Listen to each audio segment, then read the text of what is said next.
hear the film.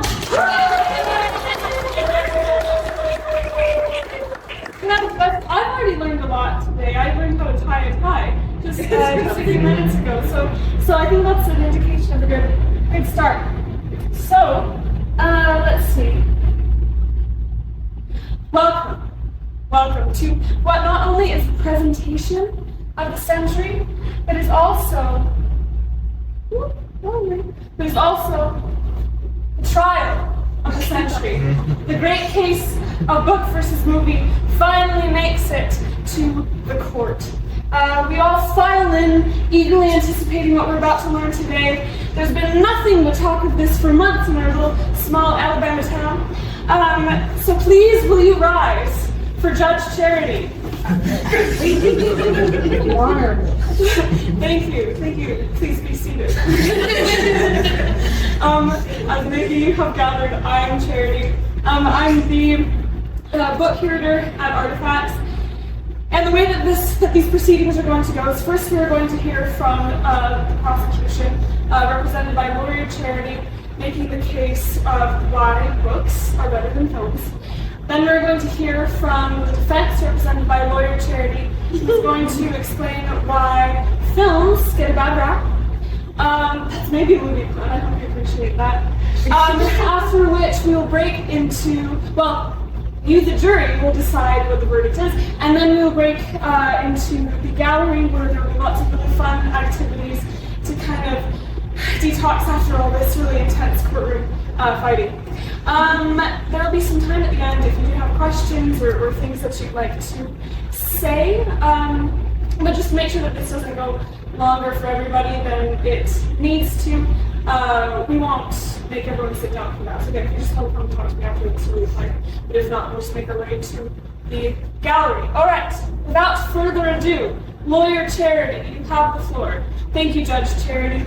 Okay, A Wrinkle in Time, Percy Jackson and the Lightning Thief, Aragon, The Scarlet Letter, 2020 Rebecca, The Great Gatsby, Beowulf, The Hobbit, and this monstrosity, Netflix's 2022 film, Persuasion. At the very least, what these films are controversial.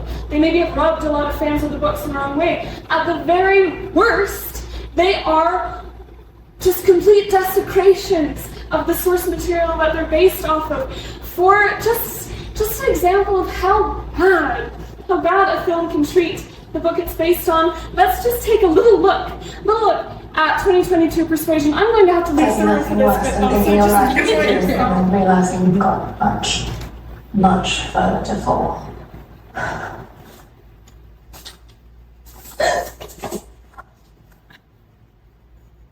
Like I said, it's common knowledge that households employing fewer than 5 servants are unsanitary. Oh, I would dream of imposing. Of course you would, you dream of nothing large. And lucky for you, I would. Okay, anyway, as you can see, so if this film were to actually sit upon the scales of justice, you know what would happen? It would be completely ruptured. Justice would go into mourning. Justice would go into despair. This film is maybe the worst thing that has happened in modern history. And I don't want to argue that the book is always better than the movie. I don't even want to argue that the book is generally better than the movie, because I don't think that's quite a fair question to both the media of film and books. The more appropriate question, rather than, why is the book always better, or why is the book usually better, is why is it so difficult to create a good adaptation, or a successful adaptation, or a faithful adaptation? This word faithful is kind of the linchpin, the cornerstone of all adaptation debates, or most adaptation debates, adaptation studies. It's something that we are completely obsessed with. Whenever we hear that they're making a movie based on the book, we're like, okay, but is it going to be faithful? When the movie comes out, we're like, okay, but was it faithful? And when it isn't, all hell breaks loose, for book nerds of the world. This notion of fidelity, is just the end-all and the be-all of book snobbery. However, asking a film to be faithful to the book is kind of a Herculean task for that book. It's nigh impossible to create a perfectly faithful adaptation. We're going to go through some reasons why that is. The most obvious, of course, is length. You may or may not know this, but books are long. And if you want to read a book, you need to commit several hours to the reading of it. You might not want to commit the same amount of time to sitting in a theater seat. Indeed, in 1924, there was an attempt to make a completely faithful adaptation of an 1890s novel called The novel was called, the film was called Read, and when it was first, all edited together, it ran to 9.5 hours. Making sure that no stone was entered, no detail was omitted from the novel. As you can imagine, the big shots in Hollywood and the theater were like, that's a little much, especially with film being such a new medium. And so when it was released into theaters, they cut it down to 2.5 hours, which meant that the movie no longer made any sense because they cut 7 hours out of the exposition of it, out of the storytelling. It's just a super weird avant-garde thing. Now, a few decades later, there's this restoration project for it that got it back up to 4 hours. But mind you, that's still not even half the original runtime. They're still missing 5.5 hours from the film. And there's never been an attempt like this since, at least not in mainstream culture, to make sure that we are copying and pasting every little thing that happens in a book. We just don't have the patience to sit in a theater for that long. Even when I saw Return of the King extended edition in theaters, it was like, this is really good, but oh my god. And so, we can run into sometimes the opposite problem, of course, of people taking a little slim children's book and blowing it into a 3-movie trilogy, adding superfluous characters and superfluous plots, including this guy. But most of the time, the problem that you have, especially with sweeping narratives like Count of Monte Cristo or Les Mis, is you just have to take so much out. So it's not like these films are bad necessarily. It just means that they are substantially less substantial. Now, say we are in a world, we're in a society though, that doesn't care, about, sitting in a theater for that long, or sitting in front of a screen for that long. You're like, okay, yeah, 9, 10, 11 hour movies, get me there, give me some popcorn now. So the next obstacle that we're going to run into then is not, okay, well, what happens, because we have no qualms about translating everything that happens, or how much happens, because we have no qualms about that either. But the next thing that we're going to run into when we're just trying to translate something from text to the screen is how it happens. Because when we are reading a book, the core story is, what is happening. John wakes up, John goes to the store, etc., etc., etc. But in a book, we have this, a book has this really cool capacity, not just to say what happens, but to give specific lenses on what's happening. So, we're only seeing what the character sees, what the narrator sees, or chooses to divulge. And then, of course, that might be colored further by what the character thinks, or what the character feels, or what the narrator feels. And so, instead of getting just a direct exposition of what's happening from one thing to the next, we're getting interiority. We're getting this ability to get inside someone's head, someone's feelings, someone's consciousness, to be able to see what's happening from that lens.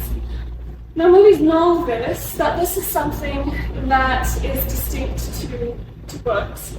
And so in order to translate a book that relies heavily on interiority, for instance, we're going to use a few tools to try to get as close to that interiority as we can. They might use a voiceover, they might use camera work, giving you a specific perspective. They might use music to kind of nudge you toward feeling a certain way. I'm going to do a little case study now to see how well that ends up working in films by using the book and movie version of Virginia Woolf's Mrs. Dalloway. So Mrs. Dalloway is a novel that comes out in 1925. It's pretty experimental. It's the story about this woman and this other guy, but mostly this woman who's going through London over the course of one day, and it's all what she's thinking and feeling and remembering, and so forth. Mrs. Dalloway, the film, is an impeccable piece of cinema, but the way that it translates that deep interiority of Mrs. Dalloway is going to be something of a challenge for it. We're going to see how this goes. Okay, so first let's look at the film, how it establishes the audience so we go firmly in the head of Mrs. Dalloway. Okay. So now we have some music, something kind of nostalgic there, evoke a feeling. Okay, so we first see Mrs. Dalloway's reflection, which means that we are kind of like in her position, right? Looking in the mirror as she was. And there we have her voiceover. So let's now look at the novel. I know we're too gripped. Okay, let's look to see how the novel opens, how the novel introduces us to the character of Mrs. Dalloway. Mrs. Dalloway said she would buy the flowers herself, for Lucy had her work cut out for her. The doors would be taken off their hinges, Uncle Myers' men were coming, and then thought Percy Dalloway, what a morning, fresh as if issued to children on the beach. What a lark, what a plunge, for so it had always seemed to her when, with a little squeak of the hinges, which she could hear now, she had burst open French windows and plunged upward into the open air. How fresh, how calm, stiller than this, of course, the air was in the early morning, like the flap of a wave, the kiss of a wave, chill and sharp, and yet, for a girl of 18 she was then, solemn, feeling as she did, standing there at the open window, that something awful was about to happen. Looking at the flowers, the trees, the smoke winding off them, the brooks rising, falling, standing and looking, till Peter Walsh said, musing among the vegetables, was that it? I prefer mine to cauliflowers. Was that it? He must have said it at breakfast one morning, when he had gone out to the terrace, Peter Walsh. He would be back from India one of these days, June or July, she forgot which. His letters were awfully dull. It was his sayings one remembered, his eyes, his pocket knife, his smile, his friendliness, and when millions of things had utterly vanished, how strange it was, a few sayings like this about cabbages. So, I mean, the movie's not bad. The movie has Vanessa Redgrave for crying out loud. But what we see the novel does, just in those first few sentences, is it gives us what's happening, right, in Mrs. Dalloway's exterior world, but also what's happening in her interior world. What she's thinking about now, what she's feeling now, but also what she's remembering. I mean, it's a melding of the interior, the exterior, the past, and the present, all happening at the same time in a way that movies just can't, try as they might. Of course, I mean, they have their tools, though. But the problem with their tools is they don't quite hit the mark in the same way that a book might. For instance, a voiceover, it's kind of obvious. I mean, you're not thinking and feeling with the characters, you're just being told what the character is thinking in that moment. Similarly, with camera work, it's kind of subtle, you know? You might not be, clocking everything that's happening, but oh, of course, I'm now in Mrs. Dalloway's head, And music, it's kind of general. Like, you get a sort of feeling of what the tone is, but the specificity the novels are able to evoke by precise language is also lost in this. And this is another issue with adapting literature to film, and that is there's so much interpretive space. Because you have a book, right, which has its own narrative strengths and techniques. You have a movie, which has different narrative strengths and techniques. And there's a lot of space in between there for things to get lost in translation. I'm going to use another example. This one is going to be spoiler heavy. So if you were planning on going home and reading Edith Wharton's 1905 novel House of Mirth, sorry, here we go. So in 1905, one of my favorite novelists, Edith Wharton, wrote House of Mirth. And basically what you need to know about it is that we've got our heroine, Lily Bart, and she, over the course of the novel, descends deeper and deeper and deeper into poverty. In the meantime, she keeps running into a friend who's really attractive, named Lawrence Selden, who is kind of a notch below her social station. And so what happens through the course of the novel is they kind of like try to help each other, they keep missing each other. It's kind of like a ships in the night sort of thing until Lily dies. And Walk out Lawrence, the door, you see someone that you know, and they ask you how you are, and they're not really fine, and you just can't get into it. he's not flying. It's really sad. But at the end of the novel, at the very end, Lily and Lawrence meet together, and they have this really heated conversation where they try to really come to the point of what their relationship and not just to each other but to themselves has been this whole time. And Lily leaves, leaving Lawrence to stew over this. He wakes up the next morning greatly agitated, and then he has this epiphany. He only knew that he must see Lily Bard at once, and had found the word he had meant to say to her, and it could not wait another moment to be said. So he did. He rushes to her bedside, only to find that she has died overnight. But he still kneels by the bed and bends over her, draining their last moment with fleas. And in the silence there passed between them the word which made all clear. So we get at this point that this word, this epiphany that he's had, is really, really important to him and to their relationship. But we don't know what the word is because that is the last line of the novel. That's where Edith Wharton decides to drop us off in cold blood. And what this does is it means that it leaves the novel off on this really poignant, ambiguous note. Like, we might be able to guess what the word is, but I mean, it's the last thing. It's that kind of unresolved note that's still in the air, and that's kind of what sticks with us. Now, in 2000, Terrence Davies made a film of this book, and obviously this is a really important moment in the book. But in a film, an audio-visual medium, how do you translate an unspoken, to us, word that was spoken by a character, if that makes sense? Well, you could just have Lawrence mumble it, but if the audience doesn't know that it's supposed to be ambiguous, then it's like, well, that was a crappy line delivery. So what Davies instead chooses to do is like, hey, well, you know what? We just will choose a word. Unsurprisingly, that word is love. He leans over to her corpse, says, I love you. She says, I know, before she raises up and throws him in pardon. I'm doesn't matter. But anyway, he says, I love you. And it, in a really, I mean, it's a minor change, but in a pretty major way. I mean, it changes how we leave this experience of the story. Because instead of ending on a poignant but ambiguous note, we end on a poignant but decisive note. Now, there might be instances, or many instances, though, where the author does give you every word that's spoken.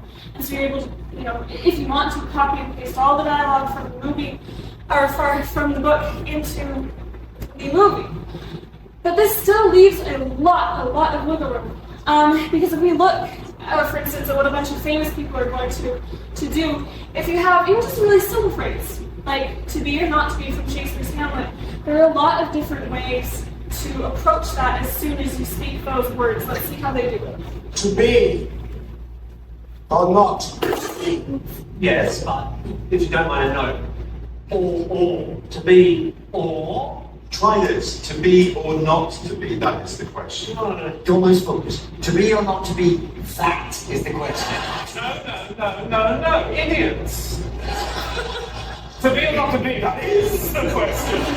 To be or not to be, that is the question.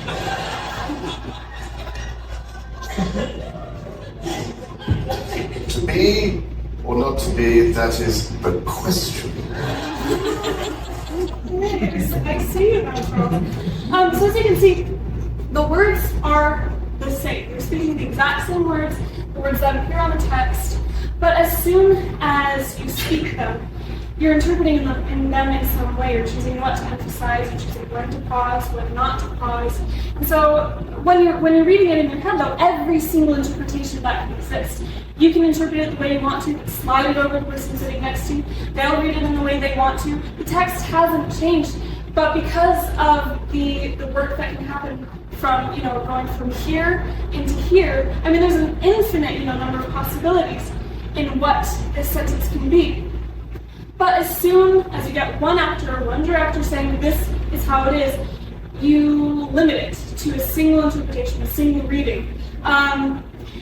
Now, we've looked up at this point at kind of isolated moments in some movies or books or whatever, certain lines or certain scenes that are interpreted a certain way. But of course, a movie is going to be made of, it's going to be, a string of those moments. Those moments pieced together until you just get one single interpretation of the word. I bring up it as a truth universally acknowledged that every adaptation is a single reading of the book, because this line comes from Pride and Prejudice, and it is Jane Austen's 250th birthday this December, but also because I do want to take a look at how this commitment to a single reading really shapes the entire work. We're going to go back to the year 2005, and we're going to look at how Joe Wright, the director of Pride and Prejudice, decided he would read Jane Austen's novel. The way that any movie, any good movie begins is going to set the tone for the rest of the movie, and it's going to commit itself to that tone, and it's going to be consistent because consistency is something that we like. Now, as we look at the beginning of this movie, Joe Wright decides he wants to set that tone. We're going to be reading the first little bit of the novel Pride and Prejudice, upon which it is based. And as we do that, I want you to be noticing how much interpretive space there might be between this, and how this might be different from this, and so forth. Okay. It is a truth universally acknowledged that a single man in possession of a good fortune must be in want of a wife. However little known the feelings or views of such man may be on his first entering a neighborhood, this truth is so well fixed in the minds of the surrounding families that he is considered as the rightful property of someone or other of their daughters. "My dear Mr. Bennet," said his lady to him one day, "have you heard that Netherfield Park is let at last?" Mr. Bennet replied that he had not. "But it is," returned she, "for Mrs. Long has just been here, and she has told me all about it." Mr. Bennet made no answer. "Do you not want to know who has taken it?" cried his wife impatiently. "You want to tell me, and I have no objection to hearing it. This was invitation enough. Why, my dear, you must know. Mrs. Long says that Netherfield was taken by a young man of large fortune from the north of England, and he came down to London in the chaise before to see the place, and was so much delighted with it that he agreed with Mr. Morris immediately that he is to take possession before Michaelmas, and so his servants will be in the house by the end of next week. What is his name?" "Bingley. Is he married or single?"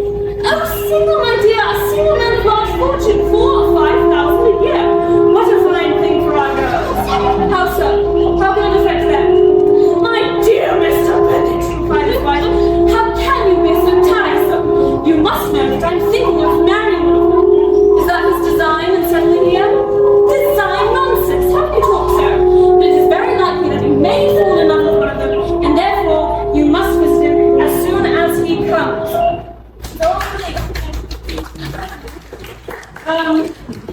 Olivia Colman got the part in the Netflix adaptation that is coming out, but it was neck and neck with her.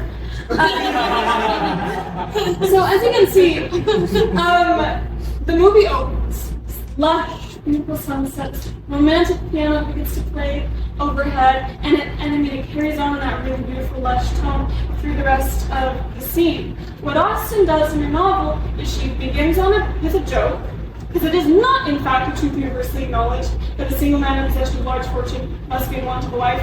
He doesn't want anything. And then continues to play out this bickering between these two older married people.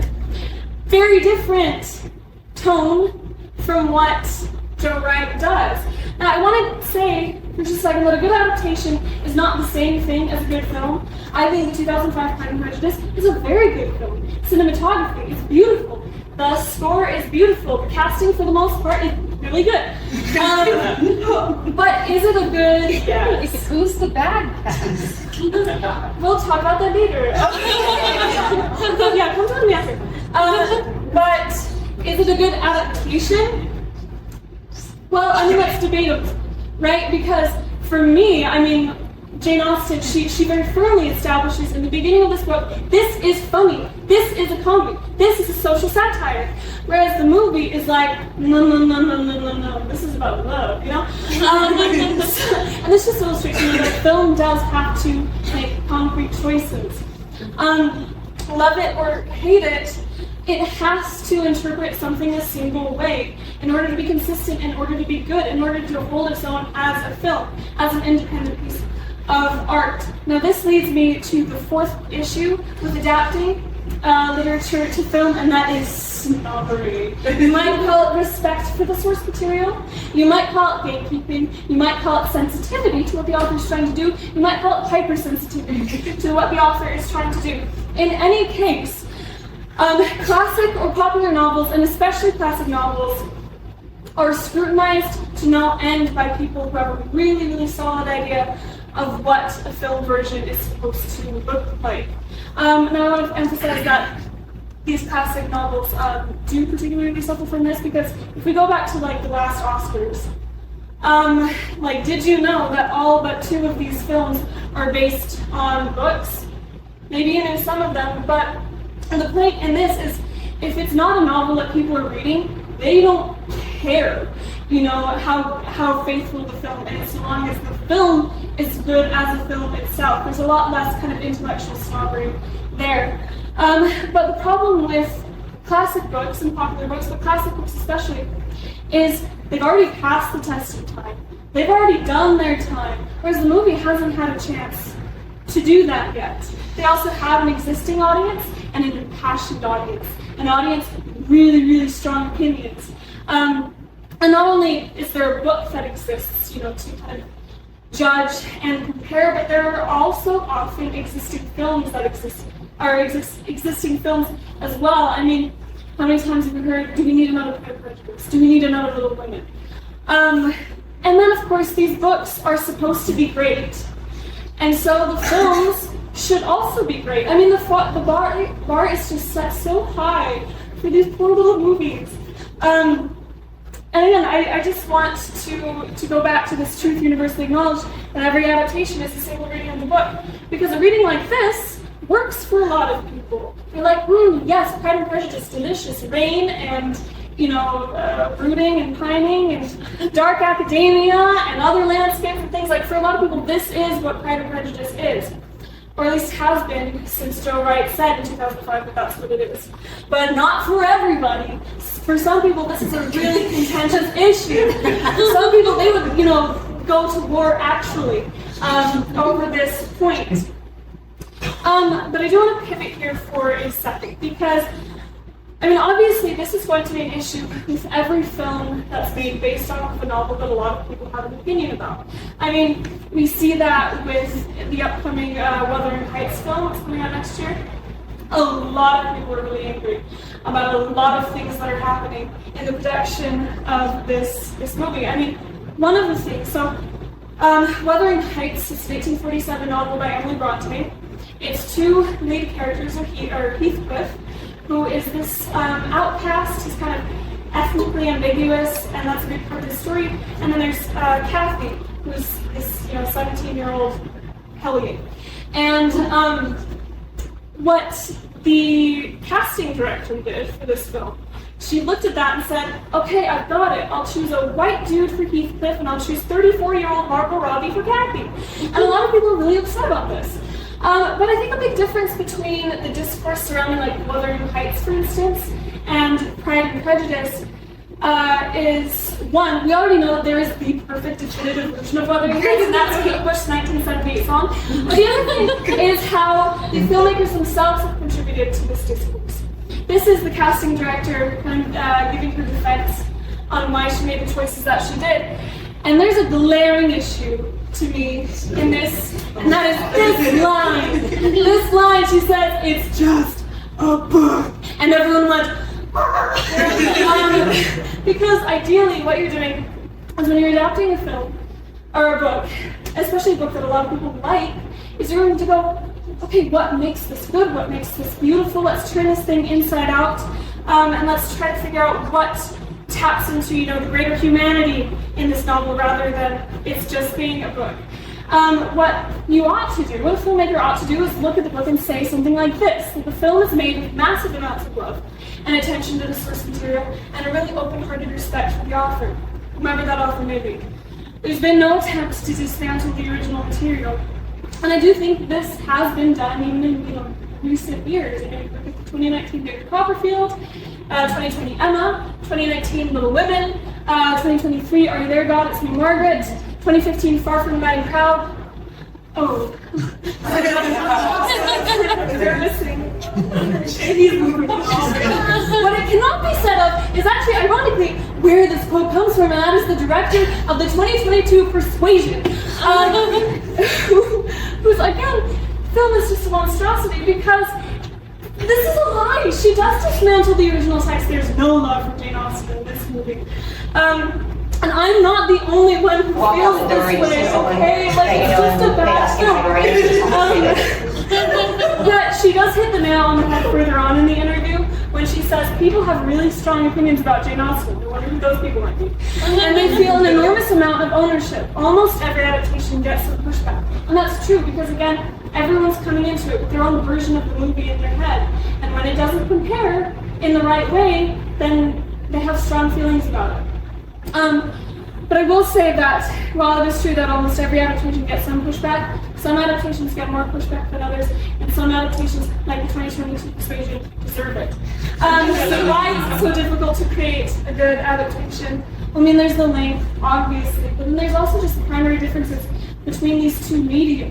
They're not really that comparable. Where you have that deep psychological complexity and interiority in a novel, it's really hard to translate that into a film, whatever those film strengths might still be. And then, of course, we're just really hard people to please. We're just a tough crowd, always.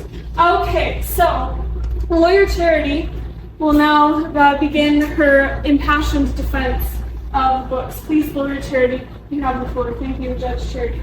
I'm actually going to move back over here because we need to see what this says. Okay, now, we're going to shift gears just a little bit. We're going to play a little game. And the game is called Can You Guess the Film Soundtrack from the Little Sound Files. Okay, I need someone to give me a number between 1 and 10. 5. Okay. Very good. Well, say it. I won't believe you until you actually give me the answer. Okay, someone give me another number. 7. 7? Okay.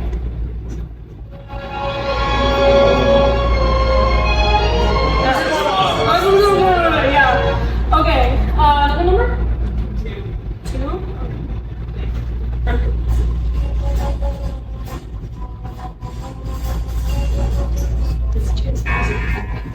James Bond. James Bond. Good job. Good job. Can we do another one? Yeah, 8. 8? Okay. Yeah, we can do all of them. Yes. This one's a little tricky.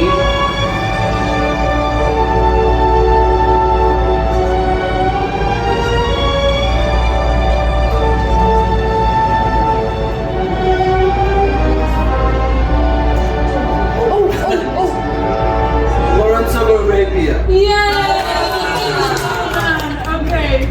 All right. Another number. 1. 1. Very good. Schindler's List.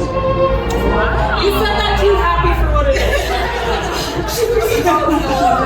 All right. Another. 10. 10.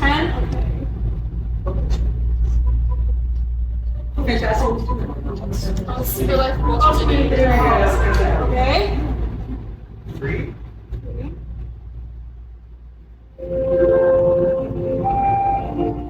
Breakfast at Tiffany's. Breakfast at Tiffany's. 8.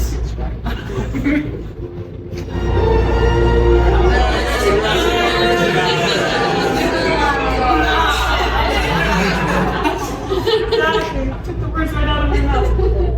Okay. 4. It's 4 stop. Yes, well done. Okay. I haven't said this out 6. Well done. Okay. Now here's my question for you. How many of you recognize some or all of these songs? Hands high. Very nice. Okay, how many of you have read some or all of these books?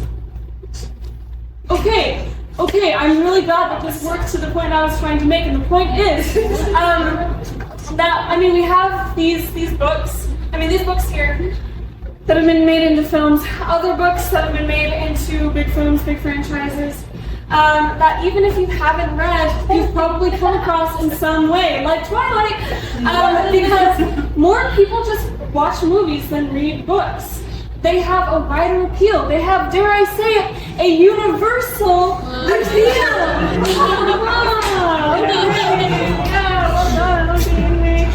The point there, the first one is in defense film, is that films just have wider reach than books do. They have this easier capacity to bring these great stories to more people in a more digestible way. I want to just zoom in on this point a little bit, do another little case study to illustrate how far this reach might be able to go. By starting in the year 1900, when L. Frank Baum publishes his novel The Wonderful Wizard of Oz, which in 1902 is adapted for the first time on the stage. In 1939, of course, we have the famous film version starring Judy Garland, which in 1974 was kind of reinterpreted and reimagined on Broadway with the play The Wiz, which in 1978 was made into a film starring, for some reason, Diana Ross.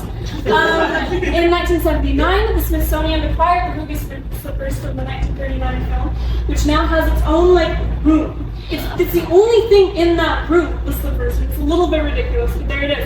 In 1985, Disney produces its horror cult classic, Return to Oz. In 1995, Gregory Maguire publishes Wicked, The Life and Times of the Wicked Witch of the West, which in 2003 was debuted on Broadway as the musical Wicked. Now, in 2005, the Muppets had their own, go at the story. In 2013, Disney had its own go at the story again with Oz the Great and Powerful. In 2019, the Best Actress Oscar was given to Renee Zellweger for her portrayal of Judy Garland in the movie Judy, which at the emotional crux of this book, hi, welcome, it's Judy singing with her audience somewhere over the rainbow, which her audience knows and the audience in the theater know because it's just so ingrained in the cultural consciousness, and it of course is from the movie The Wizard of Oz. In 2024, we get part 1 of Wicked, which some people like, which in 2025 inspired one of the Oscars performances, which not only included performances of a song from Wicked, but also of A Wizard of Oz and from The Wiz. And then, of course, at the end of this year, part 2 is going to be released in theaters. So, how many of you have read the novel The Wonderful Wizard of Oz? Okay. How many of you have interacted with some, or all of these, or one of these in some way? Ha ha ha! My point exactly, yes! So as we can see, I mean, there is just the dispersion, the effect that adaptations can have and contribute to the kind of cultural awareness of novels that they haven't even read is pretty incredible. But what about the movies themselves? We talked about the effects of them. But what makes a movie itself, worth watching? What makes it distinct from other ways of, consuming the narrative? Well, I'm going to call to the witness stand Martin Scorsese, and he's going to explain why film is such, what makes film unique from other forms of storytelling. I think Stanley Kubrick said that the only original contribution to film, different from all the other arts, because it combines all the other arts really, but the only thing that's originally film is editing. Editing, very, very good. So what he means by this is the kind of artful, sewing and spicing, knocking properly together of audiovisual elements, ways to tell the story. Here is how he does it in his own adaptation of a work novel.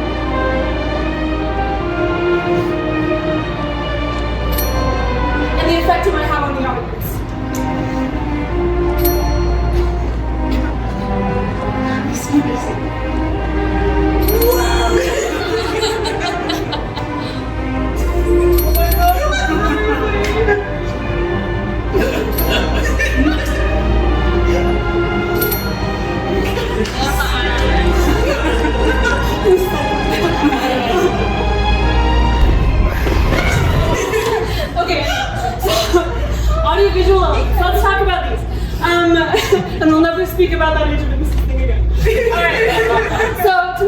off from the experience we just had. Let's take a little dip in the water. Let's talk about Peter Benchley's 1974 novel, Jaws. Okay, so the way that this novel opens is very, very similar to the way that the film opens. And that is, you've got a shark, and you've got a little lady who is just kind of swimming around until she's eaten by the shark. But let's see kind of how this situation is set up in the book. Here's the opening of the novel Jaws. The great fish moves silently through the night water, propelled by short sweeps of its crescent tail. The mouth was open just enough to permit a rush of water over the gills. There was little other motion, an occasional correction of the apparently aimless course by the slight raising or lowering of the pectoral fin.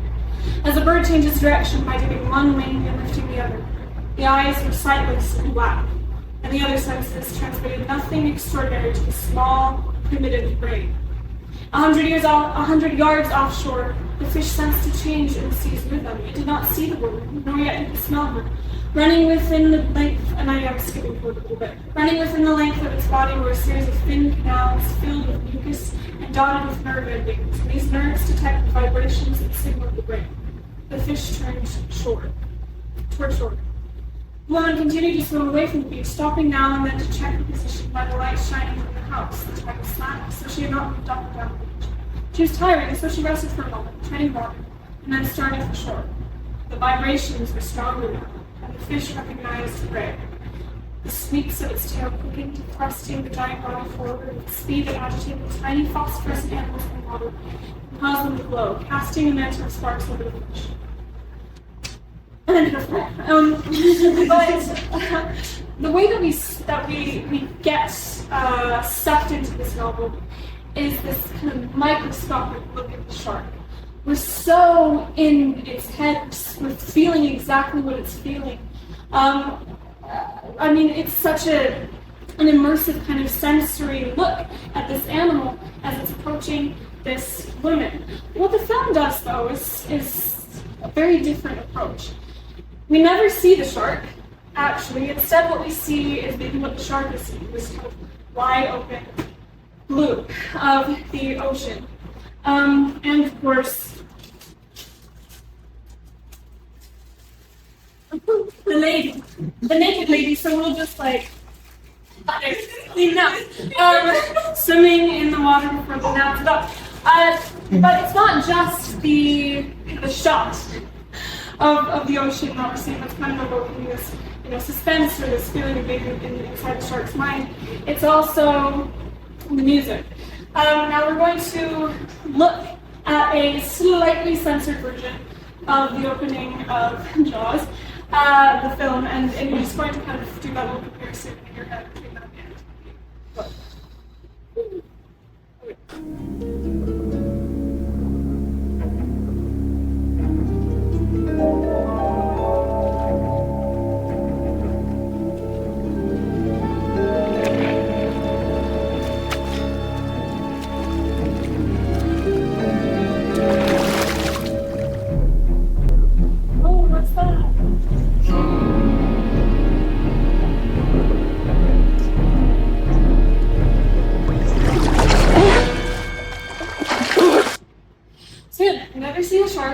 but what we get is this just completely sensory experience instead. We're seeing what the shark is seeing, and we're getting that, classic, which is telling us without words that this is not just the shark, but that it's a tense situation. It's a scary situation. It's something unknown but threatening. And so, without saying a word, it's able to evoke, I think, a greater sense of suspense than the book does, which uses really, really precise, almost maybe too many words to get so inside the shark's head that your imagination no longer has to do any work. Whereas when you're not seeing it, and you're just kind of hearing something that's supposed to evoke the feeling of a shark, your imagination is filling in the gaps, and it's making it more terrifying than the shark really is. Now, it works to great effect in this film, not having the shark for more than 4 collective minutes of screen time. But one of the reasons that they did this is actually just because the shark wasn't working most of the time. So they had to think of different ways to get around that, to indicate that the shark is in the water without putting the shark in the water. Now, the animatronic shark gave them so much grief that they named it Bruce, after Spielberg's lawyer, because we love lawyers. But Bruce is not the only shark that has appeared in the film. 30 years later, we get Bruce in the film Finding Nemo. But contrary to what you might think, based on what you know about Bruce in Jaws, he is not the villain. If there is a villain in Finding Nemo,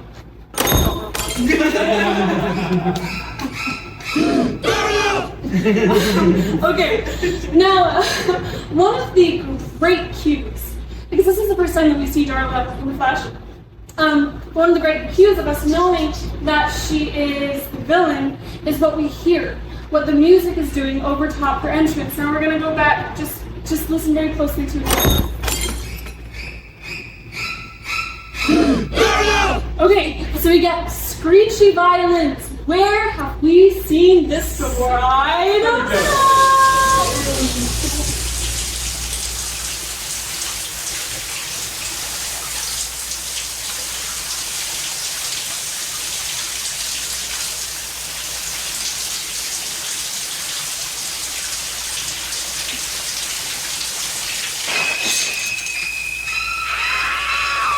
And yet again, we get another naked lady murdered in the water. But this is, of course, 1960s Psycho, directed by Alfred Hitchcock, based on the 1959 novel by Robert Bloch. Now, the shower scene is pivotal, and we'll kind of get to that in the film context in a second.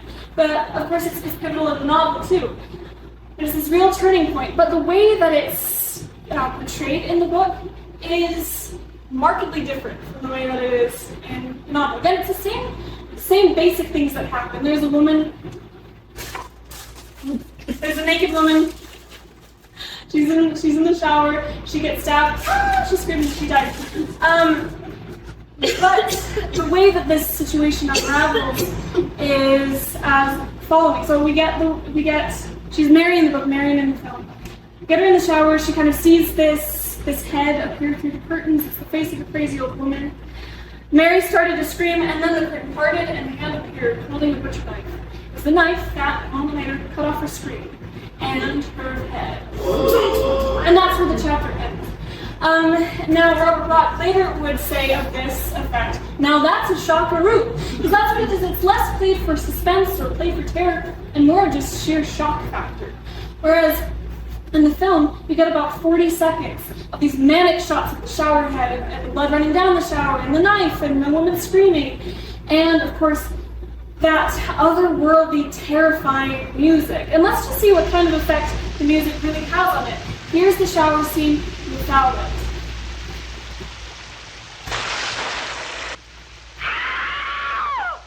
I mean, like, it's still scary, but it's also kind of just awkward, you know? Whereas the music, I mean, it elevates it to something new, something different, something completely sensational.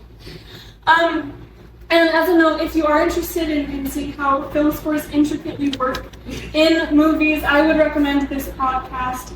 The episodes are always long, and sometimes they get very technical, but they're always so interesting. They do have a really good one about Psycho.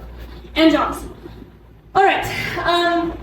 Now so the way that Hitchcock decides to do the shower scene, with those manic shots, the music, which originally he didn't want and then conceded to, is one of these great iconic, moments in cinema history. Something changes for cinema audiences from this point on. This is from a review of someone who saw it, someone who was there. He said, in 1960 when it was released, the minute the curtain opens, and he started stabbing, there was a sustained shriek from the audience.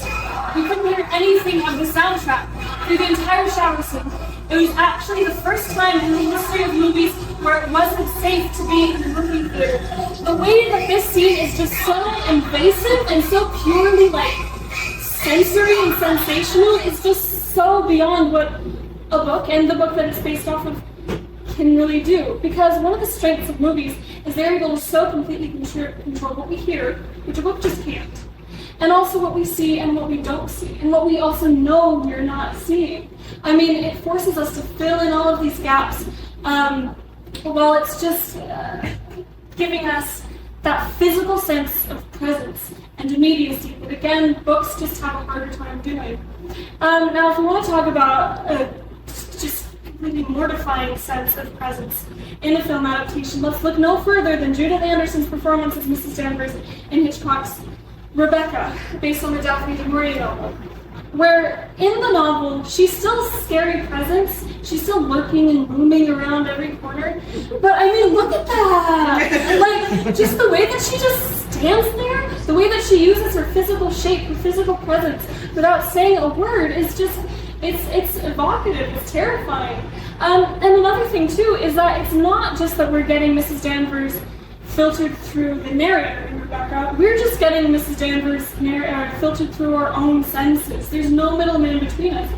We just see Mrs. Danvers as terrifying as we would see Mrs. Danvers if we were in the movie ourselves. Now again, I want to just step back and make another generalization. That in novels, the interior, one of the strengths, again, so the interior can remain interior. Whereas in movies, the exterior often just remains exterior.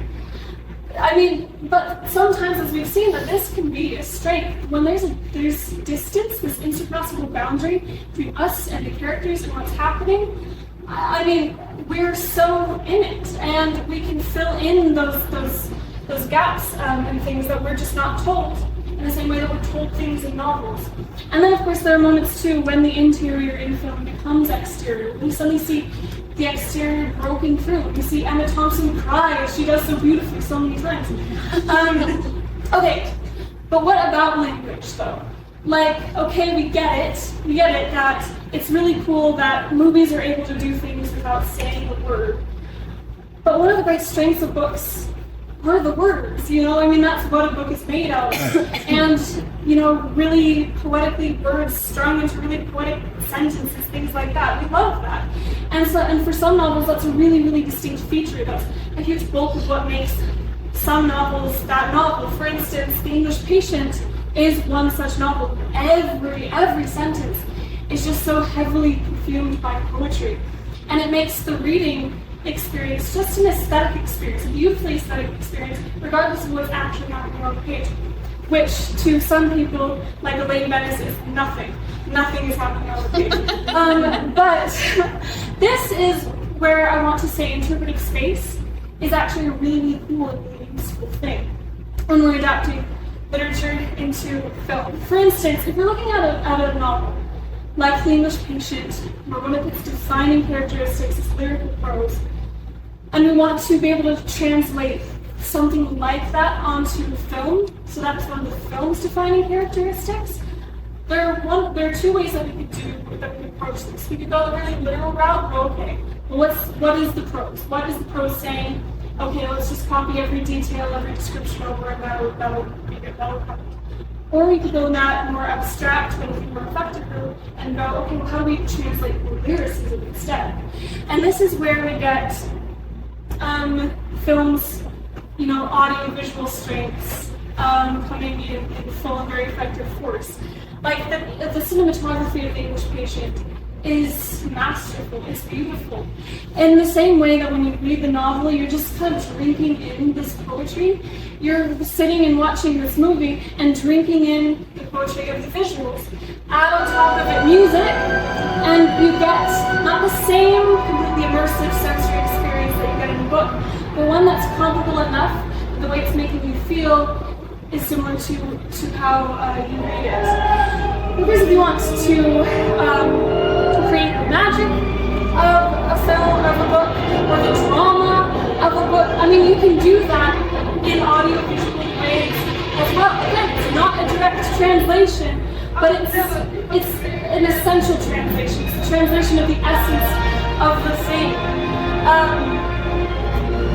Now, I want to go and talk about how cinematography is used in, I think, one of the greatest adaptations of the modern age, and that is Greta Gerwig's Little Women.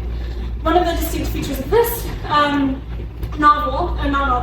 movie is it kind of folds the story in half. Whereas in the novel, we start on page 1 and go to page 300, whatever, and how we grow up in a linear way there. In Gerwig's film, she has us jumping back and forth between childhood, the first half of the book, and adulthood, the second half of the book. And the way that she gives us these quick visual cues that that's what she's doing is just how it looks. When we're in childhood, it's warm, it's nostalgic. When we're in adulthood, it's bleak and empty, as adulthood often is. And this becomes, a really, again, distinct characteristic of this film. And I want to call Gerwig out to the witness stand to explain some of her other reasoning for telling the story in a non-linear way. When I reread the book when I was an adult, when I was 30, when I came back to the text, particularly something that was arresting to me was the portion of the book when they're adults. And originally the book was published in 2 parts. There's the first book, which is 1861 to 1862, which is, roughly Christmas to Christmas, and what we think of when we think of Little Women. It's like girlhood. And then there's the second half of the book, which is several years later, and they're young adults. For me, I was so fascinated by that section of the book because I felt that I'd almost missed it when I was young. So what I wanted to do was start the film I was making grounded in adulthood so that I could squarely center on this question of authorship, and particularly Jo March / Louisa May Alcott's authorship, and start with her trying to sell a story, and then go back and be able to create this tension when we see childhood is of that kind of idea of is that what happened, or is that what you remember? Or is that what happened, or is that how you wrote it down? And the non-linear narrative allowed you to do that. Okay, the part that I want to focus on thank you, Greta, in what she's just said is when she highlights that for her, what was really interesting about telling the story in a non-linear way was the way that she was able to focus the story on Jo March / Louisa May Alcott's authorship. I think this inclusion of Alcott is really, really important because in a separate interview, she said, as a child, my hero was Jo March, but as an adult, it's Louisa May Alcott. Now we see this interest, this fascination with Alcott diffuse itself so completely in the way that she makes this film. For instance, when she was building the set for the film, which is about looking like this, it looked strangely similar to this building. This is Orchard House, where Louisa May Alcott lived and also wrote the first half of Little Women. And set Little Women as well. Just for, an easier comparison here then, side by side, uncanny resemblance. So who's that girl in the front with her own copy of Little Women? Why, that's Charity, wow. But it extends to the interior of the set too. It's really close, like copying and pasting of Orchard House into the film set throughout. So that level of detail is just kind of insane. That, again, this is a homage to the story of Little Women, but this is just as much a homage to Louisa May Alcott, the actual woman who lived in this actual house. This is important when we're talking about the main deviation that the film makes from the novel, because again, for the most part, it's a very, very faithful adaptation. But she does change the ending in a really important way. Because the way that the novel ends is we've got Jo, the heroine, who for the entirety of the book has been like, oh, I don't really want to get married, I don't really want to get married, I don't really want to get married, I want to be a literary spinster. But then this German professor is like, hey, marriage? And she's like, yes! And so they get married. This is the way that Gerwig ends her film. Well, goodbye.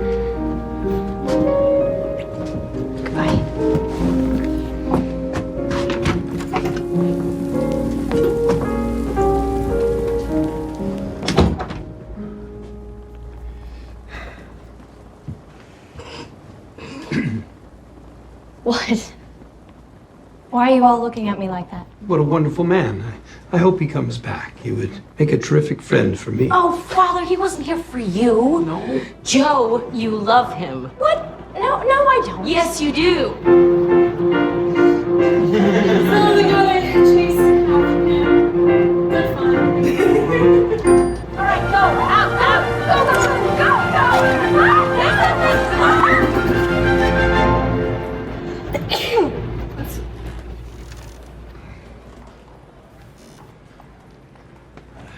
frankly, I don't see why she didn't marry the neighbor.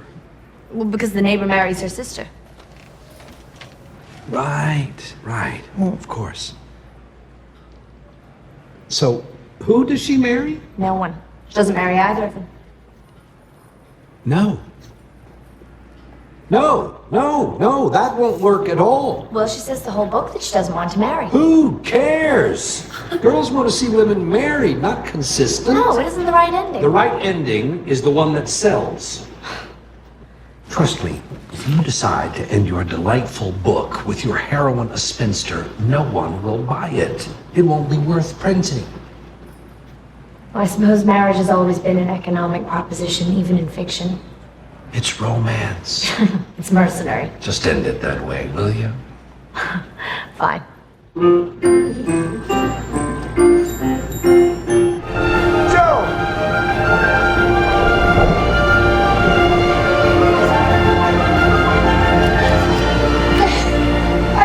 I don't want you to leave. I want you to stay. You do? Yes. Stay. I love it. It's romantic. It's very moving. That's very emotional. Well, thank you. We could call the chapter Under the Umbrella. So Louise Alcott did. Now this is... So Alcott was really resistant to marrying Joe off to anybody. In fact, she married her off to the old German professor as like a joke, as kind of a middle finger to everybody. Because what she really wanted for Joe was what she had herself, and that was being an unmarried woman who wrote children's books. Now when Gerwig found this out, she said, I can't in good faith do this ending, the ending in the novel. Number one, because it's not in me. Number two, because she didn't like it, Alcott didn't like it. And if we can't give her an ending that she would like 150 years later, then what have we done? We've made no progress. I want to go back to this point about fidelity and being so, clinging so religiously to the fact that a good adaptation has to be a faithful adaptation. Because I feel like this film throws that so completely into question, because what are we being faithful to? What's the most important thing to be faithful to? Is it the basic structure of the plot? Is it making sure that we're checking all those boxes? Or in this case, is it more important to be faithful to the author's original intent? Even if that means changing the ending in some way. Or is it more important, to capture the essence, to be faithful to the essence of the novel, to the feeling of the novel, to the tone of the novel? Like, what kind of fidelity do we actually want? And is that the most important thing to us in film? Or is it more of just respect for the source material and for the medium of film? Looking at the strengths of the novel and trying to translate those as well as we can to the strengths of movies. Does that then make it okay to add things? Can a film be better than a book because it adds more to what's already there? I mean, I think so. This is the case in Are You There, God Be Margaret, which has everything that happens in the book, because it's a pretty short book, but then also decides to flesh out the adult characters and those kind of intergenerational relationships. And it just makes it a more, full, well-rounded experience. In the case of The Secret Life of Walter Mitty, there's so little resemblance between the short story it's based off of and the movie, but I feel like the movie adds so much heart to it, where the short story is a very cynical little piece of literature. And so in my opinion, add all things you want if you're going to make it better than whatever this was. And is it also okay to just reimagine things then completely, so long as you're staying true to the heart of the thing, or to the essence of the thing? I mean, here we have some adaptations that are loosely based on works of literature. Clueless is Emma, Brother Where's Art Thou is The Odyssey, Lion King is Hamlet, Taxi Driver is Notes from the Underground, Dostoevsky. 10 Things I Hate About You is Taming of the Shrew, a lot less problematic than Taming of the Shrew. And Easy 8 is I've been Scarlet Letter, not really. But all of these are, good pieces of literature, and they're also good films. Both because they're just good films, but also because they honor something essential in the text that they're based off of. So why is it important that we give books some credit? That we give books, the justice that they're due? Well, they have, movies. Movies have more reach than the books do. They have those great strengths of being able to give us these immediate sensory experiences with their audiovisual elements. They also have this wonderful interpretive space where we can see in real time how someone else reads this novel about we love, and then compare it with how we read it and what we love about it.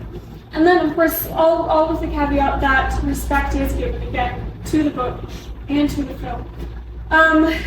So I ask you, ladies and gentlemen of the jury, to look beyond your biases, look beyond your unfounded prejudices, look beyond that evil assumption that all books are better than the films, the versions that are made after them. Sorry, I'm like so tired. And give, not books, films, also books, but films, the justice and the credit that they are due. So I ask you, once and for all, are books always better than the movies?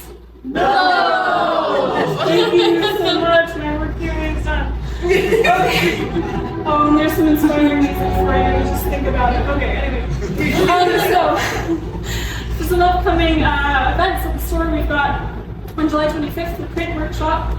Tickets are up now on Eventbrite if you're interested in attending that. Our next event like this, book presentation, will be on August 23rd. The topic is to be determined, and you can help determine what that topic is if you take the survey that we have here, which will also ask questions about just your overall experience and things that we do. And of course, if you also want to keep up with what we're doing, you can follow us on Instagram or on Facebook. And what is this called? The survey is, well, the survey, nice try, is all the questions are optional and your answers will be anonymous. And it's really so helpful, even if you've done a survey for one of these before, to still give us your feedback so we know how to go from this point on.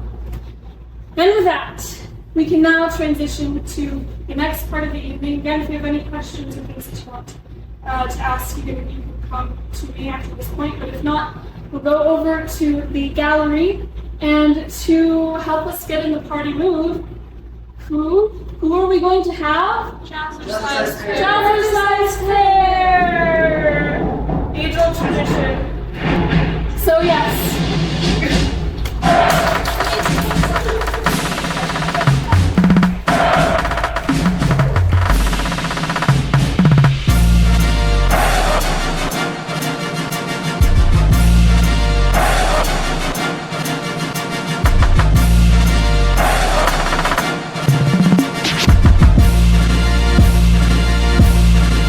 In theater.